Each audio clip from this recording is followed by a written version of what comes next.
and welcome back to Film Live at IBC 2015. We have been lucky enough to be shooting on the Blackmagic URSA Mini camera over the last 5 days. We were one of the first people to get one of the cameras straight off the production run. It's not quite shipping yet, it's about another couple of weeks until it's going out, and as a result the camera that we've been using has been running beta firmware, so there's been a few little quirks along the way. But I just wanted to share our first impressions with the camera that we've experienced so far.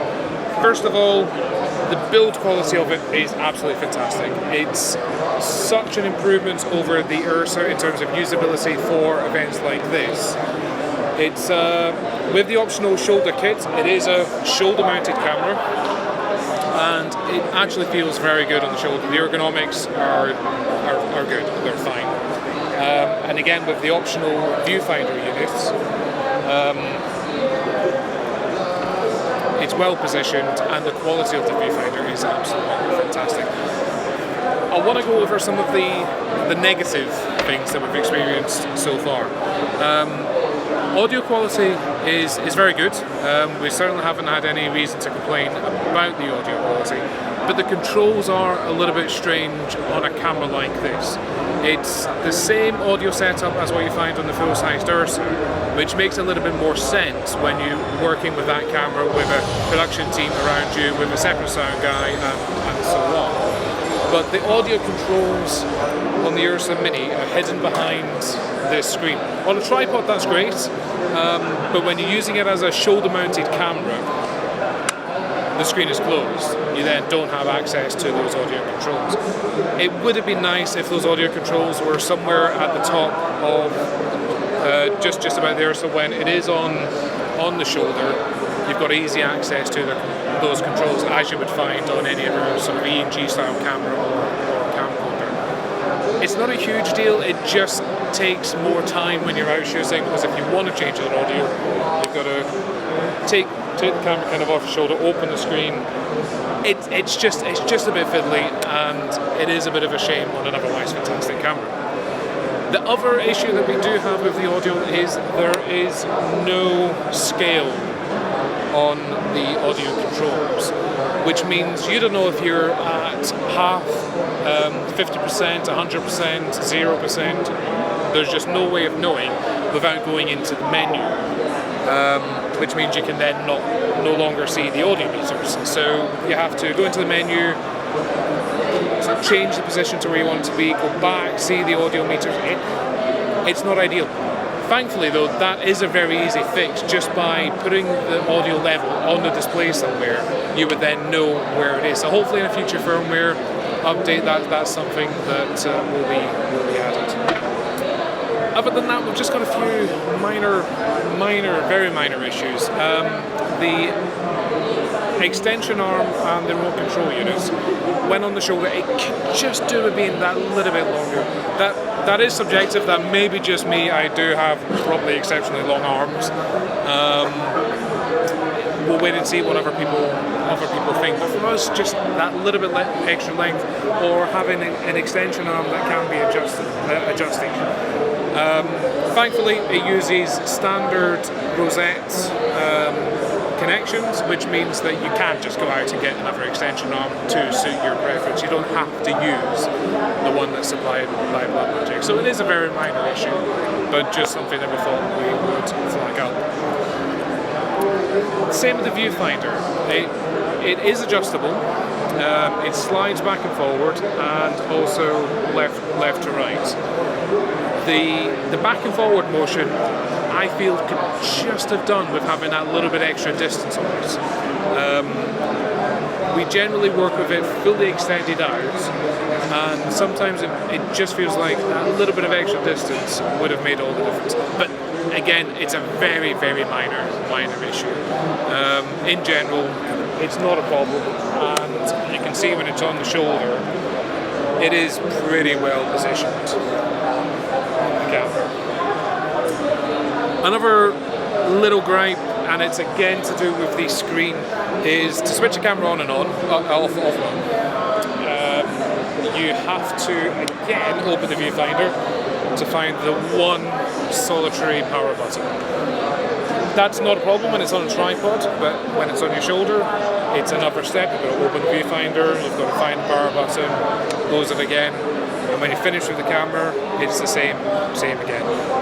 If there'd just been a power button somewhere else on the camera, or even on the grip, it's a nice little addition that would save a bit of time, but just a minor. Blackmagic have also announced at IBC a new B4 mount, which is available as an upgrade to the PL version of the camera. Not the EF, because the mount on the EF version of the camera is fixed. You cannot take that out, it cannot be changed. You can, of course, put other adapters on the front of the EF, but what the one that Blackmagic does is a very simple solution. You just unscrew the PL mount and then replace it with the B4 mount. On the PL version of the camera, that now gives you an extra port on the side which allows power for the B4 lenses. So it gives you full access to the zoom, zoom controls, the rest of the surface controls on the lens. With that though comes, I think one of the major issues that I have with that setup is there is still no ND filters on the camera. You can kind of get away with that on the PL version and the EF version, but on a B4 version on a B4 mount camera, that just seems like a bit of a strange omission to have. Any ENG cameraman would expect to have access to some sort of ND. It may be something that could be introduced later on with a firmware update in the form of an electronic ND filter, but we'll just wait and see. So that's more or less it for the negatives. Now on to the positives, and there is a lot of positives about this camera. First of all, obviously, the price. The price comes in at just slightly over £2,000 for the 4K EF version, and £2,359 for the PL version. For that price, that is a hell of a lot of camera. It's hard pressed to find anything else on the market that even comes close to what you get with this camera for that amount of money. Of course, what everyone's looking forward to is the 4.6 sensor, and that comes to the one major kind of limitation with this camera is the 4K sensor is very good.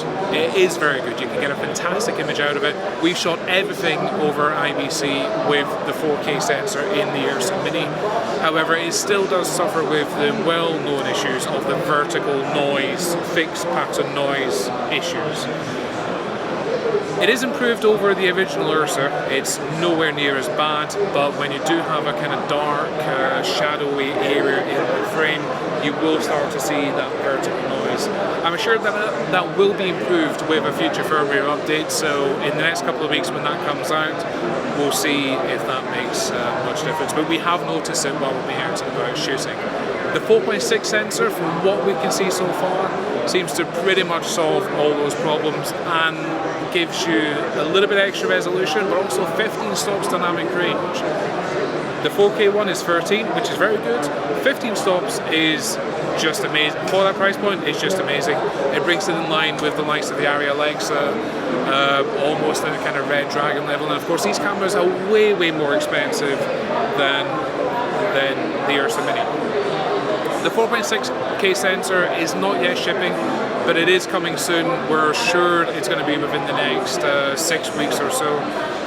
We'll keep you updated on when that comes out, and hopefully we'll be able to get our hands on one and do some proper testing in comparison with the 4K sensor. The 4.6 starts at $3,355 for the EF version. It goes up to $3,699 for the PL version. A bit more expensive than the 4K, but I think there's going to be such a difference in sensor quality that that difference in price is not too bad, to be honest. That gets you the body only. There is the optional upgrade in the form of the viewfinder and the shoulder kit. In my opinion, those are essential. This camera was built to be a versatile camera that you can take on and off the tripod, get onto your shoulder and do ENG style shooting. Those accessories, the viewfinder is £1,105. The shoulder kit is £269. I love the shoulder kit. Compared to the full-sized Ursa, which there was a shoulder pad for that, but it was pretty useless. You had to screw it onto the bottom. It was a tiny little shoulder pad, and it went over the quick release V-lock tripod system, which means if you wanted to take it from tripod to shoulder, you had to screw that in, which meant you could then not put it onto the tripod without unscrewing it, which meant you had to go everywhere with a screwdriver, and it's just a cumbersome system.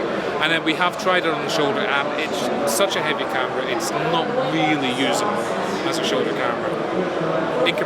By contrast, the Ursa Mini is designed to be a shoulder camera. The shoulder kit has the V-lock mechanism built into it, so you can very quickly take it on and off the tripod and get it straight on your shoulder and be instantly ready to start shooting. It feels great. It is a well thought out system, it's well designed, and the balance is very good. Overall, I think it's a fantastic camera. We have only had it for the last 4 days. We will be bringing a full review as soon as we've done more testing with it and have more time to play with it. So far we've only shot in ProRes at HD. We haven't done any 4K shooting, and we haven't really had time to do any grading or having a look at that. We certainly haven't done any RAW yet. But as an all-round general camera, I think it's going to be hard to beat. We'll see what happens. The 4.6K sensor is what everyone is waiting for. I think when that comes out, if you can spare the extra money, you want to go for that one. It's going to be such a huge improvement over the current sensor. The current sensor is good, but the 4.6K sensor, I think, will make a difference. That's it for now.